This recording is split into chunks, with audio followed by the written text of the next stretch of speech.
I don't know what like the definition of Sharia law is. It's basically Islamic law, so it's for every Muslim.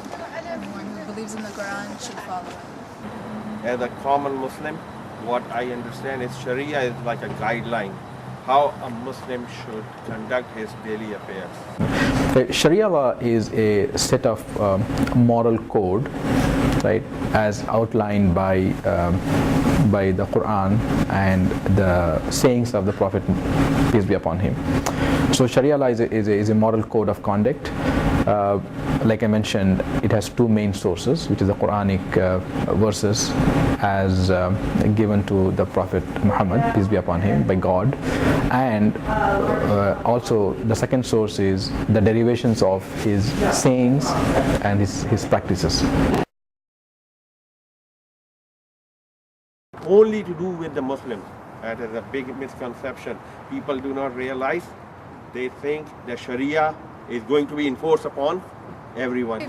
People think that when Muslims come to America, they just want to, I guess, take over, and they just want whatever they believe in, they want everyone to believe in that as well, which isn't true. One of the major misconception about the Sharia law in the Western society is that if Sharia law comes here, does it mean that it overrides the law of the land?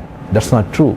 As per the Sharia law, as per the Islamic regulations, the law of the land takes precedence over any other law. So when Sharia, when you mention this name, what I've seen is the people who are not Muslim, they get scared. They think that it means cutting the hands, or punishments, having four wives, all these things. And they think that if Sharia is accepted, it will be enforced upon non-Muslims. The thing about us Muslims, we don't force people to do anything.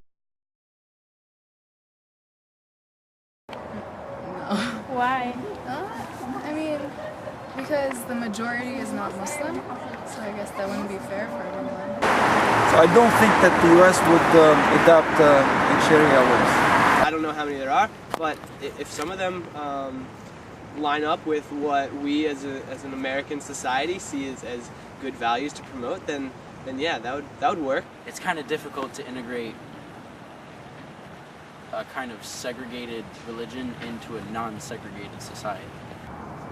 If you look at the United States Constitution, it already has Sharia in it, incorporated. So from what I have read, Benjamin Franklin, Johnson, they all had copies of Quran. They read it. It's part of the Constitution. Many things are already there. The major aspects of the Sharia law, like as I mentioned, dealing with the crimes, dealing with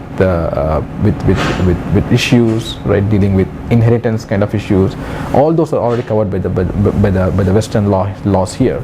Even if you look at the U.S. Constitution, that gives ample rights to all the citizens, right, irrespective of their caste or creed, right, equal rights, human rights, they're all well respected and well implemented and well outlined in the Constitution. So I do not see a need for Sharia law to be even thought about to be implemented in the Western society. The United States control the laws, but the Jewish people control the United States. It will be more peaceful. People will be more happier if the Sharia law will be applied in every Muslim country. Now, we are a non-Muslim country. Now, we should respect the law wherever country we live in. Okay, we should respect the law. We cannot apply Sharia law in the USA or in Europe or non-Muslim countries because we don't own this country. I would say if you have any misconceptions, please reach out to the local Islamic centers, right, and talk to the people who can really give you the actual meaning of the Sharia law, actual interpretation of the Sharia law. So do not go with the third party source.